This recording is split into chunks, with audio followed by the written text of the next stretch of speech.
I don't really affiliate myself with any groups or any other activists, and I have a reason for that. There's a lot of hypocrisy in any groups, in any movements, in any beliefs, in any following. There's always a mix, and there's folks that have turned me off completely with certain things they've done. One hand, they stand for the right, for something right and positive, like speaking out against injustices. At the other hand, I see that they're nothing but hypocrites and have their own agenda. So I've fallen back over the years, and I've very much maintained, like I say, a one-man show. So I don't do this a lot, and I don't offer, a platform. But the reason I wanted you here is this. You have something which I haven't seen. I haven't really seen at all in activists and auditors and, folks that are involved in this passion. And that is that several times I've heard you on your own channel, on your own videos, and now here on this interview, talk about you're not against cops. No. And that's something that's very important, and I'll tell you why. It's easy to be labeled a one-trick pony. It's easy to be labeled in life a cop hater. I have been labeled all of the above. And it's a bad stigma that is hard to get away from. Because once you're labeled, and once people that have their own agendas and want to spin it and want to twist what you said and that guy just, the easiest thing I've always said to do in life is to label someone something. Because that avoids them from really asking, but wait a minute, who is this Davy V guy? Why does he do what he do? What happened in his life to make him this passionate? Which, of course, a lot of people are familiar, as are you, with the story of my dad and the history, okay? But what I like about you is that, like me, I don't hate cops, but I have my own story like we all do. What I like about you is that you've made it clear that not only don't you hate cops, I know we're out here in the nature environment, so we got little mosquitoes, and it's a beautiful place though, beautiful. Lake Ontario. That's Lake Ontario, by the way, behind us. Canada's way over. Yeah, Canada's straight up. But what I like about it is that you go out of your way, and I've seen you even in interactions with law enforcement officers on the field, literally on ground zero, tell officers this.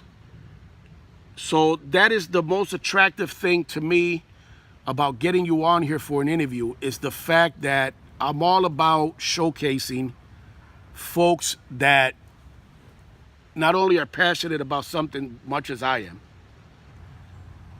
but the way you go about it and your message is one that I wanted to elevate and give a little bit of a, another platform so other folks can learn about you, check you out. By the way, check out his channel, Bulletsponge, one word, Bob. And we'll get to the name in a minute because the name's so original. We got to talk about that, but we'll get to that. But I want folks to check you out, and I believe that's very positive. So again, the Cuban and Italian takes over in me, and I love to talk, so I'll shut up. Tell the viewers a little bit about that belief that you have and you practice, and I've seen it. You don't just talk the talk, you walk it, where you have made it very clear, and it's very important to point that out. Well, all right. Why it's not about bashing cops for you.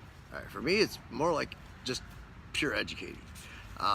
First off, cops. The word cops. Does anybody out there really know what that means? It's a good one. Citizen on patrol. So when they're not on duty, they're a citizen.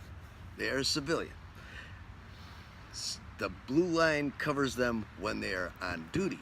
Now, a lot of cops think, and I'm not saying that it's a good thinking, but a lot of cops think I'm a cop 24/7, and it's not true. You go home, and if you're a cop and you hit your wife right in front of your neighbors, and the neighbors see it and film it, you're going to be just as much trouble as I am. All right, you may have some friends in that may lessen the blow, but the charge and the ride's still going to be there for you. I'm here for educating, because I know people are people. No matter what your job is, and I've had a lot of jobs where I've been in charge of a lot of people. People are people. You walk up to them and you start getting in their face and just being argumentative and just a pain in the butt, they're not going to want to listen. You know, it doesn't matter if you tell them, if you go over under that rock and look, there's $1,000. They didn't hear it, or they didn't listen to it. They heard it, and it's just like Charlie Brown. You hear Charlie Brown. Wah, wah, wah, wah, wah. That's the difference between hearing and listening. So you want to get them to listen to you. So you really don't want for ratings. Again, this is just like the news on YouTube. A lot of us want to do it for the ratings to become popular. That's not me. I just want to go out there and educate and try to help as many people out there to learn how to educate people without confronting them. I could have a great conversation with a cop one day and then run into his partner that a couple days later who's having a bad day, and he's going to not do the same. But I'm going to try to get him to understand what he's doing wrong, not pointing, you did this wrong, man. No, that's too much of a teenager kid's thing. I'm not here to make them look bad. I'm not here to make them look stupid or get them in trouble. I'm just basically here to see if they are educated in our amendments. Do they know that I can do and see and photograph anything in public? Do they know that I don't have to answer questions? You know, do they know if they come up and do a field investigation and say, yeah, I'm Joe Blow and I'm just doing nothing here and da-da-da-da, okay, go. There's a lot of cops out there from training, not education. There's a difference between training and educating, and a lot of cops now are getting trained real fast to get out there real fast, and they're not being educated in a lot of the background amendment stuff that they should know in carrying out their job, and that's where things are going wrong. So let me ask you a quick question. You brought up a great point that you're not out here to make them look bad. You're out here to educate them and to see their response. In other words, if they respect the Constitution, the same Constitution that I've said a million times, they have sworn an oath to uphold. The same Constitution. So let me ask you this. That being said, what has been your experience overall in that respect, that being informed, that being educated about the Constitution, specifically under the Constitution, the extension of what I always say is an extension of the First Amendment, the right to free speech, like the highest courts in the land have upheld the right to record in public as an extension of the First Amendment, which is in essence free speech. What has been your experience with police officers? What have you found? Have you found overall they respect it, they're clueless, they really give two shits about it? Most of the time, clueless. You will run into some that do know and that really want to do the right thing because they really like their job, but most of the time, they really don't. Yeah. Perfect example was when I went to Lyons. I explained to them exactly what I was doing there. Lyons, New York, for those of you from not around this area. It's about, how long from Rochester, more or less? Oh, it's about 40 miles. About 40 miles from Rochester, Lyons, New York. But, sorry. No, don't worry.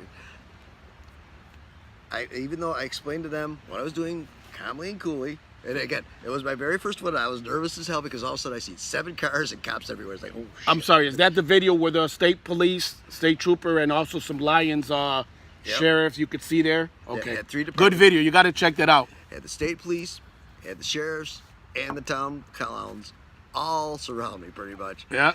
There was 7 cars for a guy with a phone, and I wasn't even in the post office 3 minutes. So when they did show up, it was all men on deck for a guy with a camera. Yeah, it's a great video. The postmaster tried grabbing my camera, and that's what kicked in my adrenaline. It's like you got the fight or flight, and in me it's fight.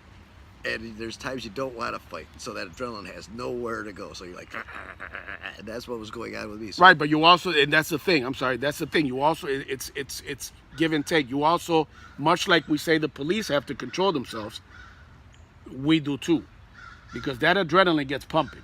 Right. You know what I mean? And you don't want to give them any reason to think otherwise. So you gotta, it's a two-way street, definitely. I was expecting maybe 1 or 2 cops after the guy freaked out, but that many is like, holy shit. So anyhow, the point is, I did explain to them, yep, I'm here. They're supposed to have a poster 7 in there, and it would have made it easy, but they don't.